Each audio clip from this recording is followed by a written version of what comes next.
Estás escuchando el podcast de Hispania, un podcast histórico contado de la forma más moderna posible. Muy buenas a todos, mi nombre es Francisco José Lucena y hoy os vengo a hablar sobre el tema 3 de historia, en el que trataremos el proceso de la desamortización y los cambios agrarios. Este proceso tiene lugar después de que los políticos ilustrados del siglo XVIII se preocupasen por modernizar la agricultura, como consecuencia de la teoría fisiocrática de François Quesnay, el cual decía que la única riqueza estaba en la tierra. Estos no consiguieron su objetivo, pues la mayor parte de las tierras eran de la nobleza y de la iglesia, y a su vez impidió que se produjese un avance económico como el de otros países, los cuales tenían repartidas las tierras en pequeños propietarios. Para la rentabilidad del campo, era necesario que los propietarios invirtiesen en maquinaria y que intentasen obtener mayor rendimiento. Pero los propietarios emprendedores escaseaban. Los nobles y los clérigos vivían de las rentas del campo y casi nunca se dedicaban a una actividad productiva. Sus tierras eran cultivadas por arrendatarios y los contratos de alquiler eran muy antiguos. Estos arrendatarios se quedaban con una parte de la cosecha para poder subsistir y entregaban el resto al propietario, además de pagar varios impuestos al Estado o a la Iglesia, que eran conocidos como los diezmos. Los campesinos eran muy pobres y trabajaban en pequeñas explotaciones. Esto dificultaba la acumulación de beneficios que permitiesen la mejora de cultivos, la compra de maquinaria, como se hacía en Europa occidental.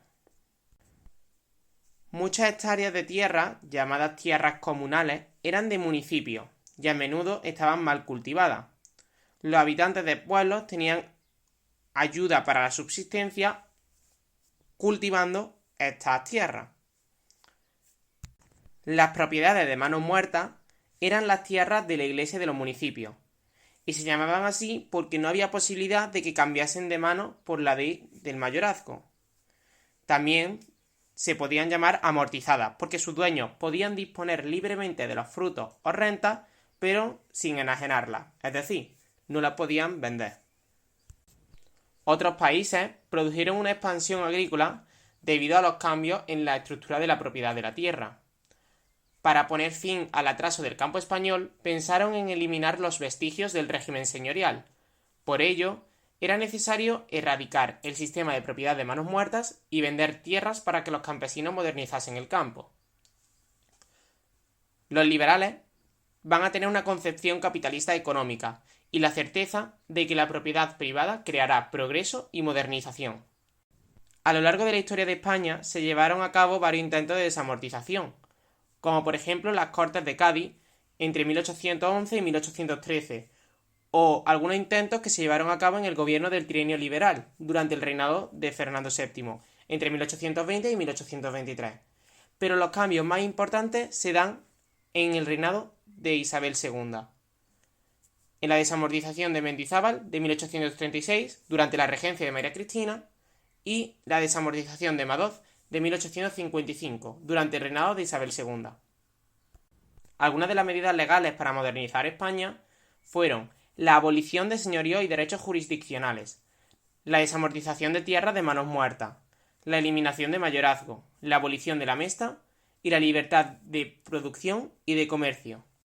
Se pretende que los campesinos adquieran la condición de propietarios. Para ello, dividen las tierras en lotes, porque los campesinos no tienen dinero suficiente como para comprar grandes tierras, pero esto no se consigue. Hubo algunos precedentes de desamortizaciones en Europa, como en la Alemania luterana, en la Inglaterra anglicana y en la Revolución Francesa. Las dos últimas desamortizaciones, la de Mendizábal y la de Madoz, fueron muy importantes, pero la puesta en marcha de la de Mendizábal trajo consigo la ruptura de las relaciones diplomáticas con Roma, removió y dividió la opinión pública y ha quedado en la historia como la desamortización. En 1835, Mendizábal llega desde Londres para presidir el gobierno. Lo que le preocupaba era garantizar el nuevo Estado liberal, y para ello se tenía que ganar la guerra carlista, pero no se podía conseguir sin dinero, por lo que propuso recurrir a nuevas fuentes de financiación, que eran los bienes eclesiásticos. Primero disolvió las órdenes religiosas y vaciaron los conventos y monasterios. Y en 1836, en medio de la guerra carlista, se publicó el decreto desamortizador, que puso en venta los bienes del clero regular, que eran los de los frailes y las monjas, y quedaron en manos del Estado y la subastaron. En 1837, otra ley amplió la acción desamortizadora, que era sacar a la venta bienes del clero secular, que eran las catedrales y las iglesias, y se llevó a cabo con Espartero en 1841.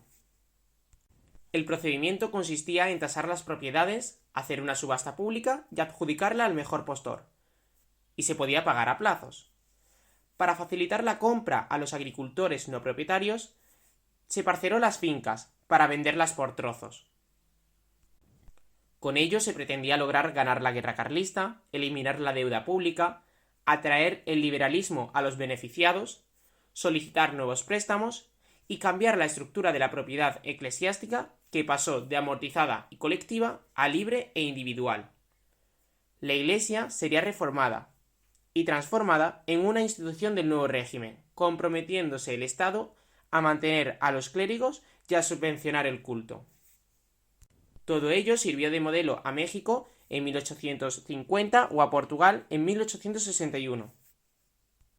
Por otro lado, tenemos la desamortización general de Madoz. El 1 de mayo de 1855, el ministro de Hacienda, Pascual Madoz, progresista y amigo de Mendizábal, sacó la Ley de Desamortización General. Se llamaba general porque en ella se ponía en venta todos los bienes de propiedad colectiva, tanto los de eclesiásticos, que no se habían sido vendidos en la etapa anterior, como los de los pueblos, que se clasificaban en bienes de propios, que proporcionaban una renta al concejo, y los comunes, que no proporcionaban una renta y eran utilizados por los vecinos. La desamortización de bienes propios y comunes se prolongó hasta 1924. Su finalidad era financiera, era obtener capital para la hacienda para pagar infraestructuras y obras públicas, y esta desamortización arruinó a muchos ayuntamientos, perjudicó a las clases más bajas que utilizaban estas tierras como suplemento, e incluso provoca que muchas personas tengan que abandonar el pueblo e irse a la ciudad.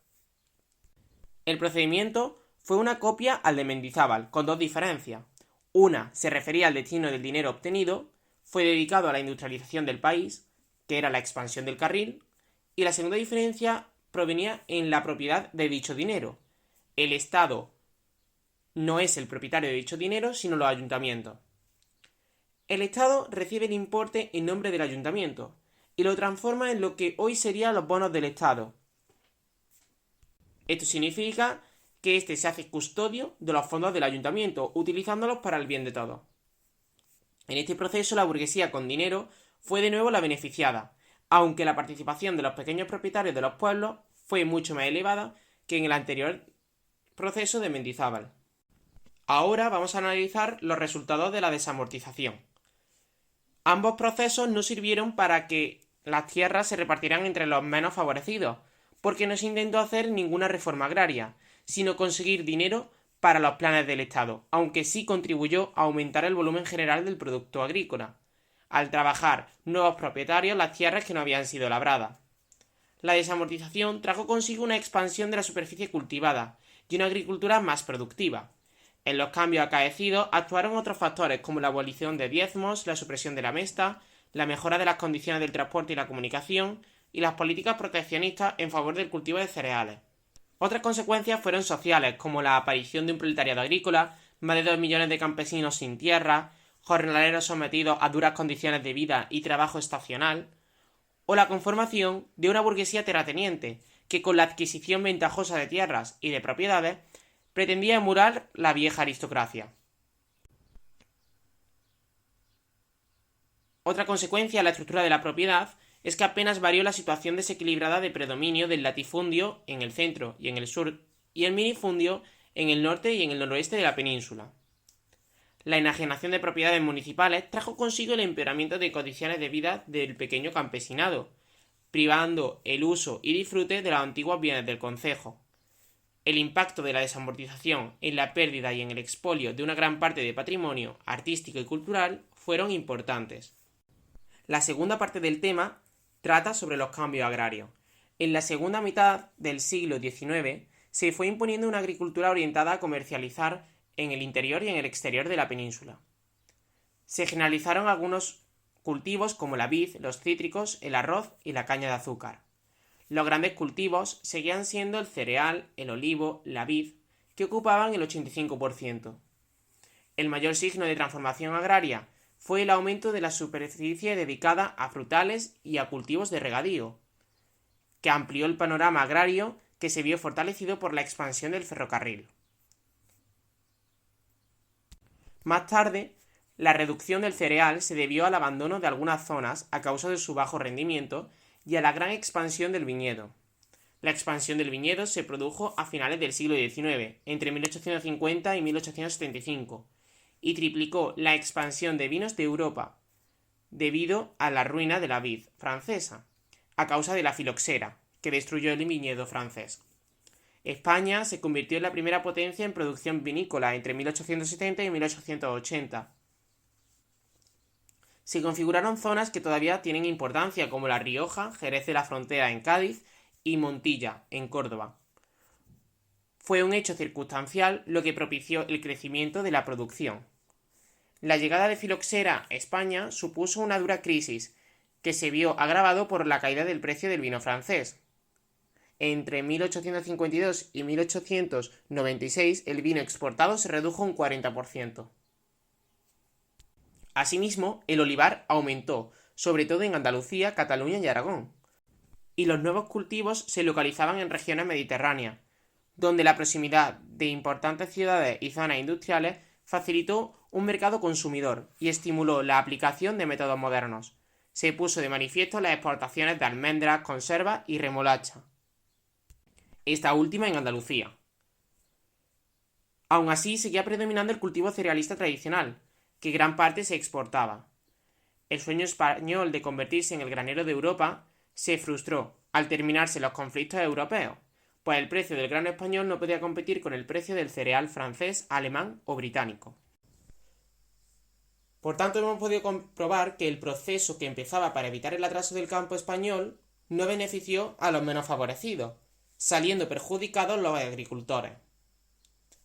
Como consecuencia directa, hubo una aparición de un proletariado agrícola que surge tras la venta de los bienes comunes que ellos utilizaban para sacar ingresos.